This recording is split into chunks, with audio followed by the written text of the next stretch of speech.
Le coup de téléphone qu'on prépare mentalement et l'envie de se lever pour le passer, c'est la méditation. La résistance à cette envie, c'est la méditation. Cette ombre qui est à l'extérieur, elle est aussi en nous. À l'intérieur de nous, il y a un petit dictateur, il y a un petit facho, il y a un petit enfant capricieux. C'est un nombrilisme, mais heureusement, on n'a pas affaire à un stylisme poudré, ça reste humble dans la prose. Bonjour les amis, bienvenue dans Philozoom, la culture vue par la philosophie et vice-versa. Alors j'avais envie de vous parler du dernier roman d'Emmanuel Carrère, Yoga, paru chez POL en 2020. Il m'intéresse dans son articulation entre la psychologie et la politique, les tourments intérieurs d'un auteur qui a perdu le sens de la vie et qui sombre dans la dépression, et puis les crises extérieures, terrorisme, migrants et autres. Et cette articulation qui fait partie de ma recherche en philosophie, je voulais voir comment un auteur que j'apprécie, que je suis depuis une dizaine d'années, j'ai adoré Limonov, un roman russe, d'autres vies que les miennes, j'avais envie de voir comment il allait charnellement incarner cette articulation. Je demanderais aussi l'avis à un professeur de lettres, William, et qui lui aussi a lu ce roman et qui l'a beaucoup apprécié. Pas de spoiler, vous pouvez suivre cette vidéo tranquille et à la fin de cette vidéo, je vous dirai quel philosophe pourrait entrer en résonance avec cette œuvre. C'est parti.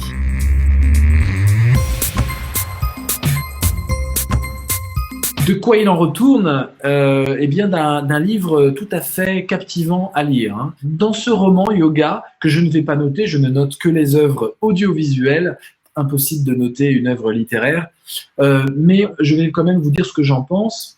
Je pense que c'est très captivant, très simple, il y a une véritable fluidité. On cherche pas, alors il y a des très belles phrases, hein, mais on ne cherche pas à épater le lecteur. Il y a donc une grande humilité dans la simplicité, un peu journalistique par endroits, et puis de temps en temps on sent un effort. Perte de sens intérieur, perte de sens extérieur, c'est ça moi qui m'intéresse d'un point de vue philosophique. Est-ce que une spiritualité peut nous aider à tout mettre ensemble et à tout apaiser? C'est ça la question. Comme si yoga serait une sorte de mot magique, un mot qui sonnerait comme abracadabra, yoga, c'est-à-dire, allez, je fais le vide, le chaos intérieur doit s'estomper, le chaos extérieur, du coup, va s'estomper, ou l'inverse. Il y a des rebondissements, c'est captivant, c'est très cinématographique, on suit l'auteur. Philosophiquement, je vais utiliser le code Matt-Calinet je sais qu'il y en a qui s'intéressent à ce code, pour cadrer les choses. C'est l'histoire d'un tyran intérieur qui est dans un ego trip permanent et qui le sait et qui essaie de lutter contre ça plus ou moins mollement. Le grand reproche que je fais à ce roman, c'est qu'il ne va pas sonder la dépression. On reste sur notre faim, sur les mobiles profonds de la dépression. Il ne dit pas, on connaît un peu le bonhomme, on connaît un peu les procès, etc., qu'il peut avoir, les critiques qu'il peut avoir. On n'a rien là-dessus. Cette dépression arrive magiquement, c'est flippant d'ailleurs, on peut se dire vraiment que ça peut nous tomber dessus sans aucune raison, aucun motif. Là, j'adhère pas du tout à la chose, et c'est d'autant plus grave qu'on est dans un roman qui se veut un peu d'introspection, voire même d'exhibition. Il se fait interner à Sainte-Anne, on ne sait pas pourquoi, il en sort, on ne sait pas pourquoi. Donc il y a des gros trous dans le scénario, si vous voulez. Je dis scénario à bon escient parce que je pense que Emmanuel Carrère, là, il est obsédé par le cinéma. On sent quelque chose de cinématographique, ce qui n'est pas du tout une critique, mais voilà, il y a des trous dans le scénario qu'il faudra combler. Les scénaristes ont un tout petit peu de taf pour donner une vraie consistance réaliste au personnage. Et du coup, on voit quelqu'un qui se cache, qui est dans une duplicité. Il surfe sur des thèmes à la mode.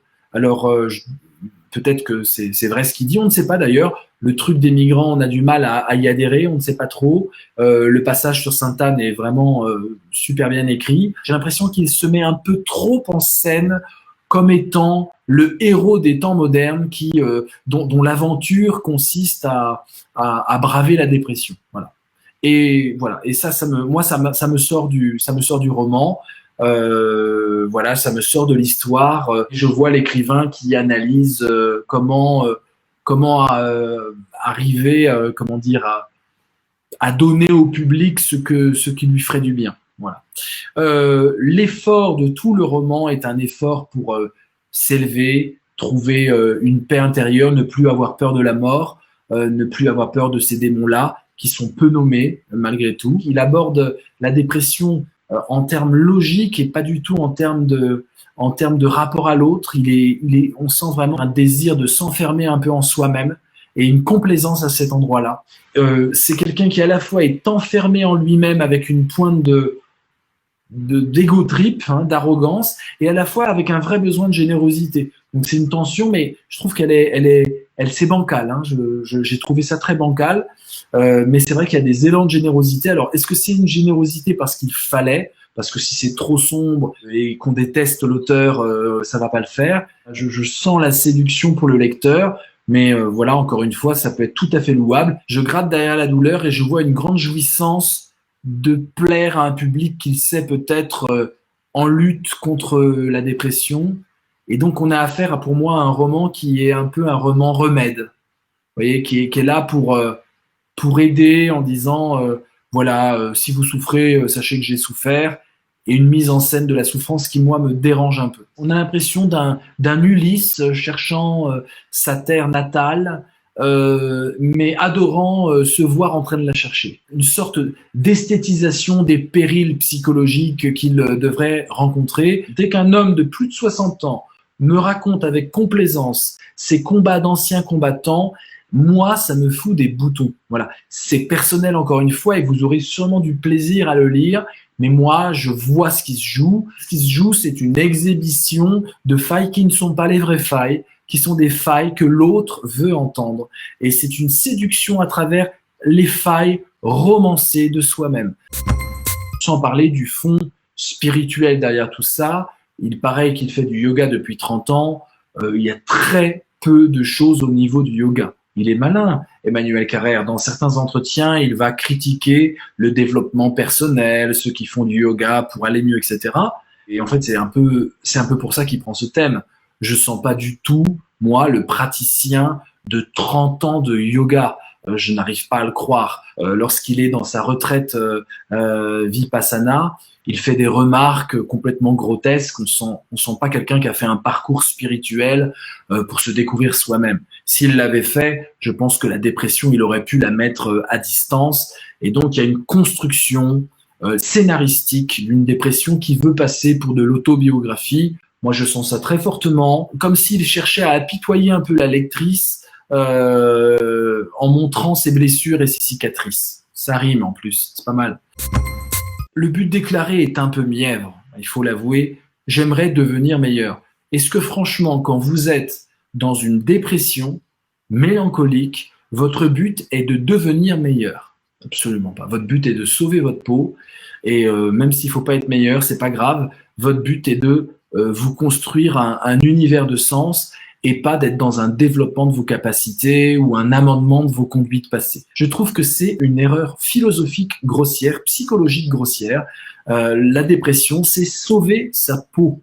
La dépression, c'est pas vouloir devenir meilleur, c'est pas du développement personnel, c'est pas profiter de la douleur pour aller mieux et me transformer. Ça, c'est peut-être des conséquences d'un long parcours, mais là, on sent la chose très déclarative. C'est pas du tout yoga compatible. Hein, l'individu, le moi, cette illusion qu'il faudrait dissiper, cette maya, eh bien non, le moi est là et l'ego, il se bat sans expliquer trop ce qui lui arrive, sans s'expliquer trop ce qui lui arrive. C'est un nombrilisme, mais heureusement, on n'a pas affaire à un stylisme poudré, ça reste humble dans la prose, il y a des œillades au lecteur, plein d'œillades, même il s'adresse à lui, pour lui dire, hein, t'as vu, hein, je souffre, hein, t'as vu, hein, je m'en sors, ah, tu te rappelles, Charlie Hebdo, ah, voilà. Bonjour William. Bonjour. On t'a eu pour un débat sur les professeurs au cœur des crises à la rentrée 2020, le 1er novembre 2020. Là, je viens te voir pour que tu nous parles d'un livre que tu as lu, Yoga d'Emmanuel Carrère. Est-ce que tu peux nous en dire un mot? Oui, alors en fait, j'avais jamais lu de roman d'Emmanuel Carrère, dont j'avais beaucoup entendu parler dans le passé. Et puis c'est un de ces auteurs contemporains à côté desquels j'étais passé. Et comme je m'intéresse au yoga depuis plusieurs années, je suis tombé sur le titre en librairie. Je me suis dit, ah bah celui-là, il faut que je le lise. Voilà, l'occasion de mêler à la fois mes passions personnelles et puis la littérature contemporaine. Surtout que je précise, William, une chose, que tu es quand même professeur de lettres Donc voilà, c'est aussi ton domaine de pédagogie et d'expertise aussi. Donc, Oui, absolument. ça parle de quoi en deux mots pour ceux qui Alors, n'ont... c'est Emmanuel Carrère qui parle en son propre nom, hein. Il raconte, c'est très autobiographique, même si certainement qu'il joue un peu avec la vérité à certains moments, il doit s'arranger avec certaines choses, mais ça, c'est le pacte autobiographique. On sait que bon, tout n'est pas forcément à 100% vrai, mais en tout cas, ce qu'il raconte, on sent qu'il l'a vécu dans ses tripes. Il y a trois grandes parties dans ce roman. La première partie, il raconte qu'il est allé faire un stage de Vipassana, c'est-à-dire 10 jours de méditation silencieuse dans un lieu qui s'appelle la Roche-Migène, qui est dédié à ça.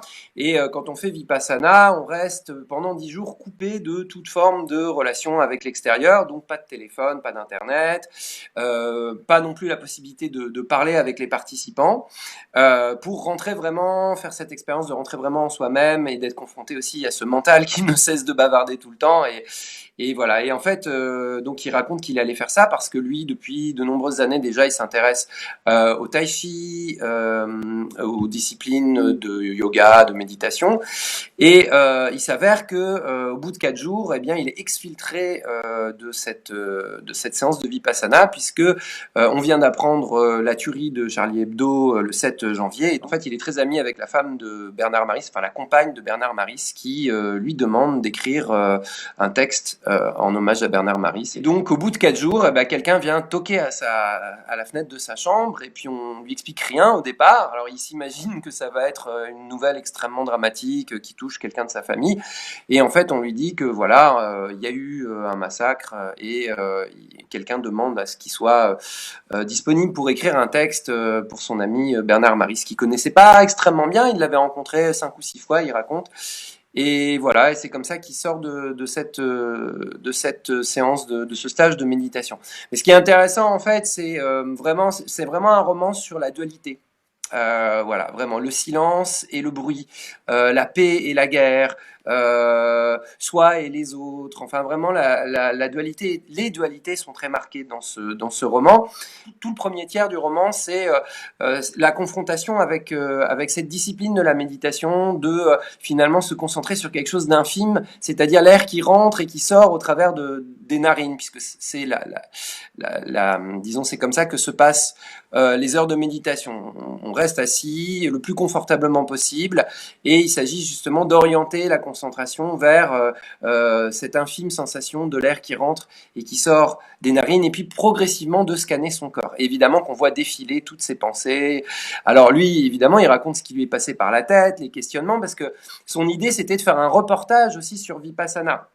Puisque Emmanuel Carrère est aussi journaliste, c'est quelqu'un qui a fait pas mal de reportages et qui a une écriture à la fois très personnelle, parce qu'il veut pas mentir au lecteur, il parle de lui, de son point de vue, enfin en tout cas il insiste vraiment sur l'importance de dire d'où on parle. Alors lui il parle de lui, Emmanuel Carrère, homme blanc de 60 ans en 2019, 2020. Donc ça commence comme ça, c'est le premier tiers du livre. Et puis ensuite, donc, il est exfiltré, il raconte un petit peu comment il a vécu, lui, ce moment des attentats. Et en fait, c'est vrai que c'est assez extraordinaire parce que les quelques centaines de personnes qui sont restées à la Roche-Migène n'ont appris que plus tard ce qui s'était passé et ils font partie des quelques très rares personnes qui n'ont pas été au courant au départ de ce qui s'est passé, puisque c'est un événement qui nous a tous bouleversés. Et voilà, donc ça part comme ça d'une situation un peu cocasse de gens qui étaient vraiment, enfin, complètement dans une petite bulle de stage pendant 10 jours et qui n'ont pas été au courant au moment où ça s'est passé de l'actualité. Voilà.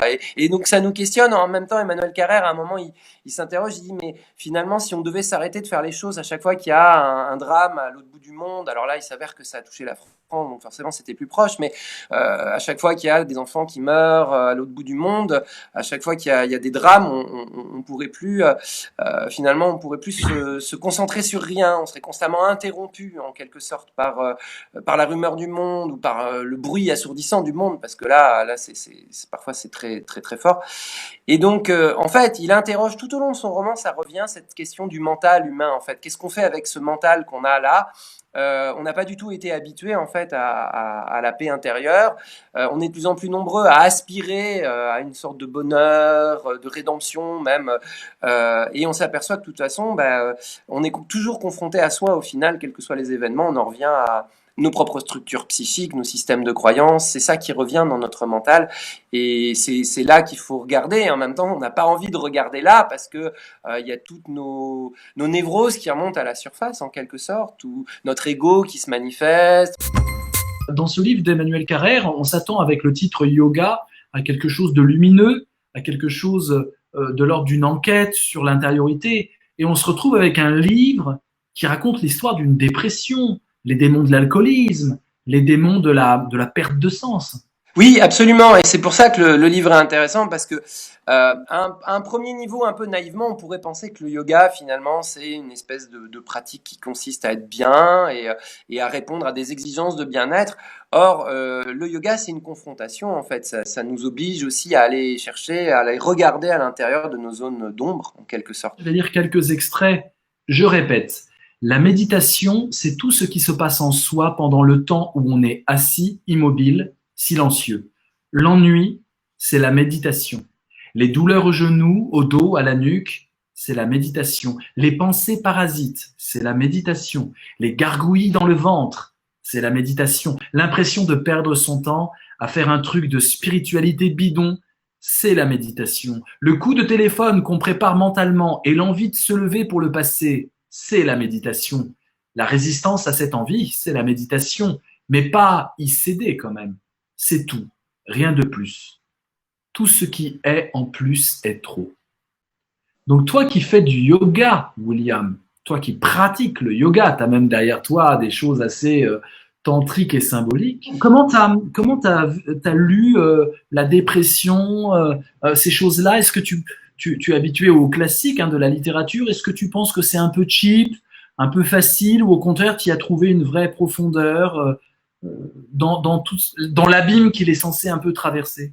Ah non, c'est extrêmement profond en fait ce qu'il raconte et puis surtout c'est un écrivain très très talentueux donc il arrive à trouver les mots pour nous amener dans son gouffre en quelque sorte. Il raconte, il y a de longues pages où il raconte quand il a été interné à Sainte-Anne, les électrochocs qu'il a subis, les questionnements qu'il avait, le sentiment de la perte de sens. Enfin, c'est vraiment extrêmement bien transcrit. C'est un écrivain qui parle à partir de lui, voilà vraiment, et qui assume absolument cette subjectivité.